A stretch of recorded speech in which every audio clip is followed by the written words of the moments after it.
Sometimes they say friendship breakups are harder than romantic relationship breakups, and I agree with this to some extent, right? Hello, my name is Gloria Malenzi. Thank you so much for joining me today. In today's video, we are talking friendships, adult friendships, how to navigate friendships. I just posted on my Instagram stories for you guys to share some ideas. Honestly, sometimes I want to film, but I'm out of ideas. But one of my friends, my good friends, Sabina, made a comment, you can talk about adult friendships. Sabina, shout out to you. Thank you so much. And here we are. So we'll be talking about friendships today. Thank you so much for tuning in. Let's not waste any time. Let's dive right into it. First, I'd like to start off by saying that I grew up not really having a lot of friends. I always say, I remember you just saying all the time, when I was back home, I don't have friends. Basically, I grew up with how in my family we're 3 girls and 2 boys, so I have my sisters, but apart from that I also have cousins, right, who are girls. So my uncles, they all have a bunch of girls. Our family, it's a lot of girls, and so I grew up being super close with my siblings, with my cousins. My sister was my best friend. So I honestly, I just grew up not really looking to make friendships. I had 1 or 2 best friends in high school, that was it, but I didn't grow up in those cliques where you have a bunch of friends and going out and all of that. I was just always used to go out with my sisters. My sisters and I are super close. I would like to say as well, my voice, I've been really sick. There's a virus going around. That's why my voice is a little bit deeper today. Previous video as well.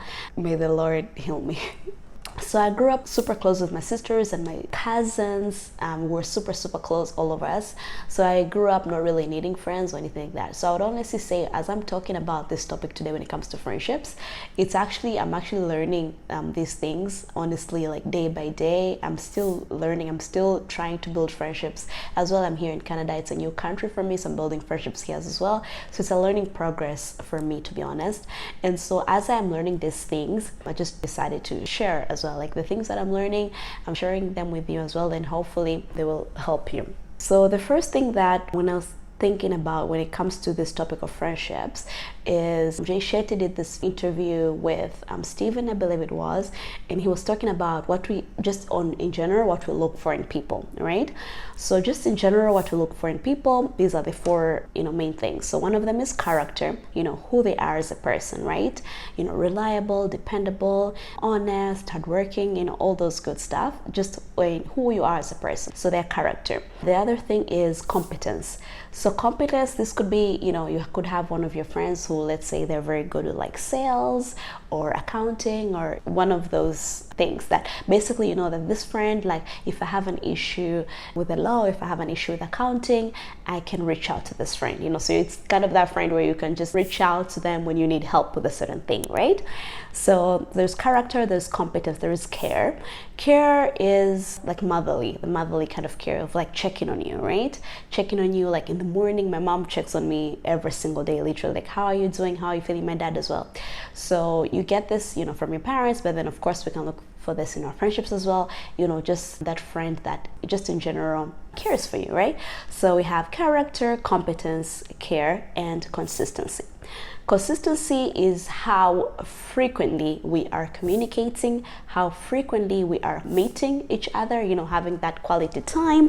And as you do have those friendships where they are, low maintenance kind of friendships. You don't talk for 6 months, but when you do talk, after 6 months, it's like you didn't skip a beat, right? It's just effortless, it's carefree, it's the good vibes are there. Even you don't have to keep the relationship going on a day-to-day basis, right? So these are the 4 things that I wanted to start with. And so when you're looking for friendships, when you do have friends in your life, people that you consider to be your friends, you want to ask yourself, where does this person fall, right? Value. What value do they add? This is the big thing with my pastor as well. What value do they add in my life? Is it their character that I really like? Is it the care that they have for me? Is it competence? They're skilled in a certain thing where I feel as though when I need help with this specific thing, they're able to help me out. Is it consistency? The kind of friend that is checking on you kind of daily or after every 2 days, weekly, that kind of thing. Okay, the second thing that I was thinking of when it comes to adult friendships is values, right? Values, of course, when you speak values, we think of this like in romantic relationships, but we can also think of it as, just platonic relationships as well, like friendships, right? Values, like do our values aligned, right? For example, where I'm at right now, currently in my life, I can also say it's like an identity kind of switch, an identity, struggle in some kind of way. But just from like last year and this year, it's like a big transformation for me, right? I went from being the kind of person that is like, I used to enjoy really going out a lot. I used to really enjoy, drinking and, being out in the clubs and all that good stuff. And from that, I'm now transitioning to this new phase in my life where that really doesn't appeal to me anymore, right? To the nightlife, going out to clubs, drinking, all that stuff, it doesn't really appeal to me anymore, right?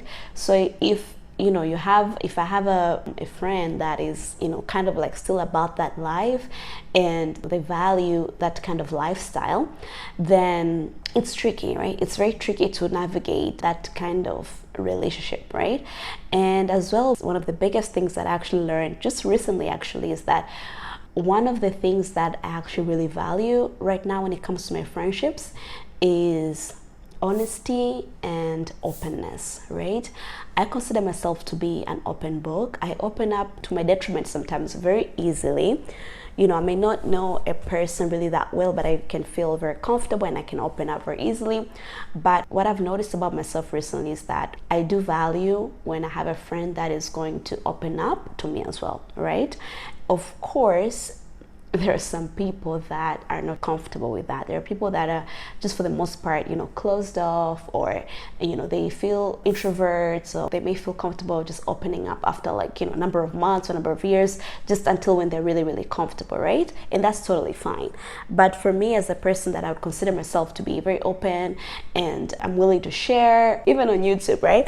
I share like personal things, deeply personal things that as even I'm uncomfortable at times, the things that I'm sharing, I realized that for a person, for them to like get really close to me, to be like a really close friend, then I do need that openness from you as well, right? Like for you to open up, I'm going to open up to you, but I do need you to open up to me as well. So values, it could just be a number of different things, but if we are going to talk about dating and, you need your values to be aligned, I would say as well when it comes to friendships, your values, especially if you're going to be like really, really close friends, then your values don't need to be aligned. That would help out to make the friendship to be kind of seamless. All right, and that will lead me to the next point, and this is actually as well learning as I'm going, and is that you want to ask yourself when it comes to the friendships that you already have in your life right now is, where do I fall in this person's life, right? What do I mean by that? But basically the way I like to think of it is like 3 circles, right? Like a small circle and then a bigger circle like that, and then a bigger circle like that, right? And you have, let's say in the small circle, those like really, really, like I would say like your best friend, like super, super close friends that you can share absolutely anything. Like when you're really going through it, when you're having those really sad, moments, that's the friend that you want to call, that you're willing to share when you're going through something personal, right? So that would be like the smallest circle. And then the outer one would be the friend that, you occasionally see, you meet up, here and there, and you share here and there, but it's not as deep as it is with the first circle. And then of course the outer is like acquaintances, people that, when you meet them at a bridal shower, when you meet them at a wedding, like you guys are cool, you guys are cordial, but it's really, really not that deep, right? So the thing is, sometimes as adults, when we struggle with friendships, that we don't know where we're at, right? I can consider you to be like in my inner circle, but then the other person doesn't consider me to be that, right? Or I can consider you to be an acquaintance, but the other person considers me to be like a friend, like a close friend, So that's where it gets very, very tricky, and that's where we get a lot of like discomfort, and it can be just communication lines just not working, I can say. Or I can say that's where hurt comes in, like pain comes in when it comes to friendships, is because you don't know where you are at. And certain people act a certain way towards you when they have placed you, depending where they have placed you in those circles, right? And so what I would want you to ask yourself, whatever friend that you can think of right now, is where am I at with them? Am I in the really super close? Am I in the second one, or am I in the third one when I'm really just an acquaintance, right? And as well, from that, you can then know how to act accordingly, right? That determines the frequency in which you're choosing to meet up with them. That determines, are they invited to your birthday? That, whatever it is that you're hosting, that determines how you open up, like when you're having conversations, how open am I going to be with this person? Definitely I can say I've made this mistake where I've been just open too quickly, where I can go back home and think like, oh my God, like why did I open up in that way? Or why did I say this thing to this person? I don't really know them that well. Because at the end of the day, that could be used against you, right? When that person is not in your corner, when that person, does not care for you as much as you do care for them, they could use that against you, right? And whose fault is it? It's yours, because you placed that person in the circle that they were not meant to be in the first place, right? All right, the next point I would like to talk about is love languages. Anyone that knows me knows I'm big on love languages, but basically for anyone that doesn't know love languages, we have words of affirmation, words, this person likes compliments and all that, quality time, spending time together, physical touch, that's touching, hugs, kisses, all of that. Acts of service, this is doing stuff for them, cleaning the house, cooking, all that good stuff. And gifts, and that's just physical gifts, or people that they like receiving gifts, they say it's about the thought and all that. So it doesn't have to be an actual gift, but it could also just be a thoughtful gesture. If we're going to apply this in dating as well, I do think it's important that we also think about this when it comes to our friendships as well, right? I think, especially if you want to get super close to someone, or you're trying to build that relationship, that friendship, then you definitely want to think about this. What is their love language, right? What are the things that they enjoy, right? If it's quality time, then you want to make sure you're making to spend time with them. This is lunch dates, brunch dates, dinner dates. For me, for example, that's definitely one of my love languages. And so for my friendships, I make sure I make the time, right? Sometimes I have to, I have work, I have things to do here in the house, clean the house, cook, all that good stuff. Rest is one of them. But for people that I care about, my friends that I care about, I make sure that I make the time, right? One of my best friends, Nana, I mentioned her before on this channel, she's actually back home in Tanzania right now, right? That's where we met, that's where we built our friendship, we became super close, and I'm here now. So because I value our friendship, it can be, a few days we haven't talked, but I do make sure, even sometimes I'm really tired, and sometimes she's tired as well, but because I know that's a way we can connect, is just by making time and talking to each other over the phone. I'll just make sure I make the time when we can talk like an hour, 2 hours, just catching up, make sure like, how are you doing, how are you feeling, and all of that good stuff. So with your friendships, I would say definitely think about this. If it's acts of service, find a way to do something for them. Do you need help with your car? Do you need help with your house? That kind of thing. And of course, the closer you are with the person, the more you're willing to do for them, right? For those acquaintances, for those kind of like outer circle friendships, I would not expect you to go out of your way to do certain things. But for your friends that you really care about, just think about, how can I make up their day today? What can I do today to make them, feel loved, right? And yes, compliments as well. I love compliments. Compliment your friends, like, you look good today, like da. When you have, I would also say this as well, when you have a friend that, like, low-key hate a friend that never compliments you, that never says when you're doing well, the kind of friend that when you have achieved something good, they're kind of like meeting you with a low energy, beware. Red flag.